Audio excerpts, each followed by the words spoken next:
Today, guys, we're going to be talking about money. Money. Everybody loves money. Everybody wants to get paid.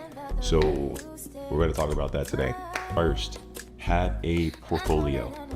You having a portfolio lets the potential clients know what their photos are going to be like, what the type of product it is that you give, and just give them a more trusted eye, because when they come to you for photos, guys, they want to be able to see exactly what they're going to get, or they want to know what type of past projects you've done.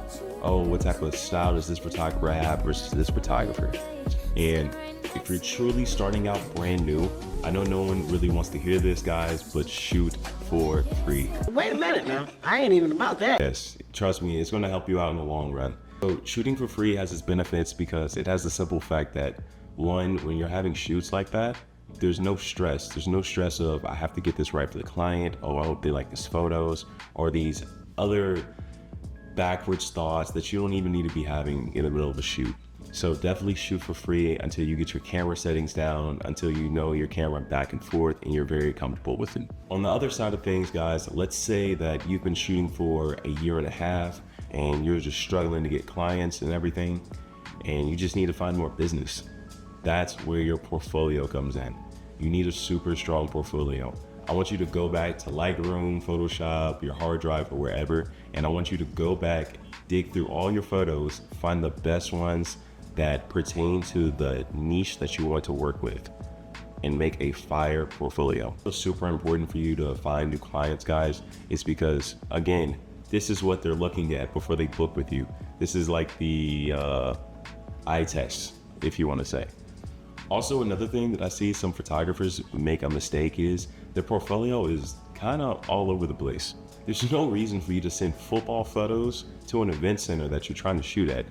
That doesn't make any sense. Take that out of your portfolio. You don't need it. Only focus on the events, guys. The next way to make money as a new photographer, guys, is going to be marketing. Now, when I talk about marketing, guys, I mean meeting people in person. That's one of the best ways ever. Word of mouth, that's amazing. Running Instagram ads, sending emails to potential clients that you want to work with. But make sure in that email that you link back to your portfolio, you don't talk about yourself as much. You just talk about the value and offer that you can give to them. That's very important with some of these emails. The social media page is going to be great just so I can have a place to share my work online, and maybe some of the stuff that doesn't make it to my portfolio ends up on my social media page. This is just so I can stay in front of people's eyes and they can see me more, and the people who are invested or interested in me can have almost like a weekly newsletter in a sort of way. Also, just posting on Instagram twice a week, hoping your friends repost your stuff so more potential clients can see it, isn't really the best way to go. Of course, your friends are going to try to support you, but if you're taking it in your own measures and making marketing a priority, guys, you're definitely going to see a return.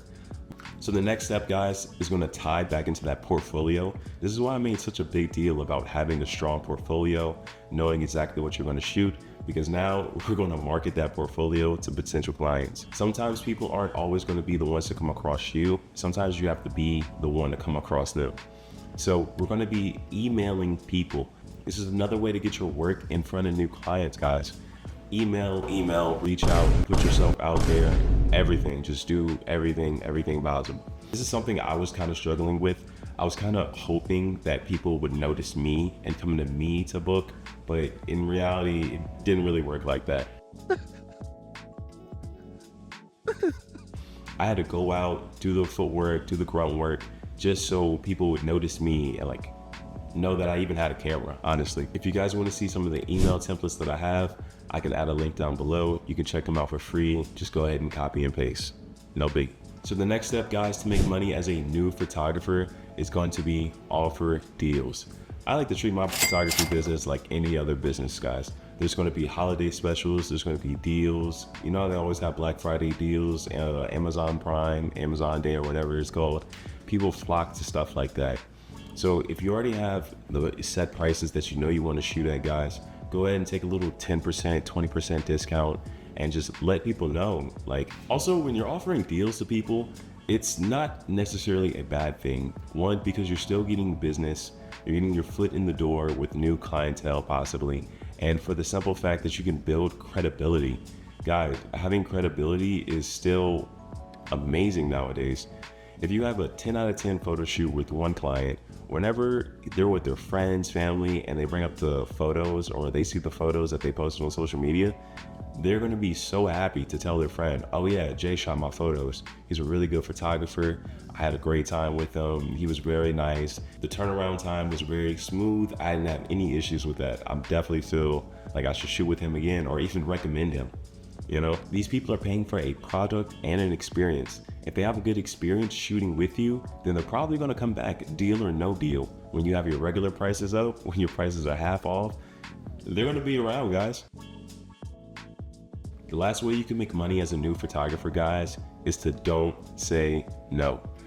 In the beginning part of this video, I mentioned finding a niche. Now that's also very important when you're starting out because one, you need to figure out what you'd like to shoot. Two, you need to learn your camera settings and how to shoot in these different situations. But once you get established enough and you know your camera settings back and forth, you kind of become more of a versatile shooter. So don't say no. There's a few times where people come to me asking if I shoot this type of style or this and that. I often don't say no just because I'm 3 years into this photography game, guys, and I'm still exploring my options on what I like to shoot. As a photographer that I keep up with on Instagram, guys, and he recently shot a video for a moving company. He's never shot a moving company before. He's done graduations, he's done portraits, even some sports stuff. But for the simple fact that he didn't say no to something that was out of his niche, and he shot it for something less than what he would normally do a photo shoot for, and say no to shooting with that company, even though it was something that he's never done before, that opened him up to more money, more clientele, and then all new eyes of people. You know, other people who have small businesses that are moving companies, and they see the work that he's done, they're gonna look at it and be like, wow, I need something like that for my marketing. Don't be hard stuck in your niche and just say no to potential different clients that might have different things going on. We open to new things, new opportunities, and that's also going to add more money on the table for you to take, guys. Appreciate you guys tuning into the video today. I mean, we really kind of ran through some of the basic stuff to get started as a new photographer, just so you can get money rolling in. I know a lot of this photography stuff isn't cheap, and most people want to see a return on their investment. But of course, guys, you got to make sure you're giving high quality content back. Before we close today's video out, we're going to touch on the key topics today. And number one was definitely build a portfolio. Portfolio is going to help you gain that experience and the knowledge of your camera so you can know everything front and back. Don't worry about shooting for free at the very start if you don't have anything. Number two is going to be marketing. Marketing yourself so you can get new eyes on your project, reaching out to people, word of mouth, send emails, do everything. People don't know about you, especially when you're first starting out. So you kind of have to jump out in their face just so you can get some attention and so people can even notice you. Number three is going to be don't say no. Don't be closed-minded to new opportunity, guys. Once you first start making some money and people are noticing you have camera gear and you're doing a good job with your photography, they might hit you up with some stuff that's outside of your niche. Of course, don't charge somebody something higher than your normal rates for something you've never really done. You know, just be reasonable about it, guys. Give them a good product and they're going to come back. But that's pretty much it for this video, guys. We're going to be back next week with another upload. I really appreciate you guys tuning in. Don't forget to like, subscribe, and stay tuned, man. We got a lot of stuff cooking up for y'all. We're going to get right. 2024, we're going to get right. I fall for you every time I try to resist.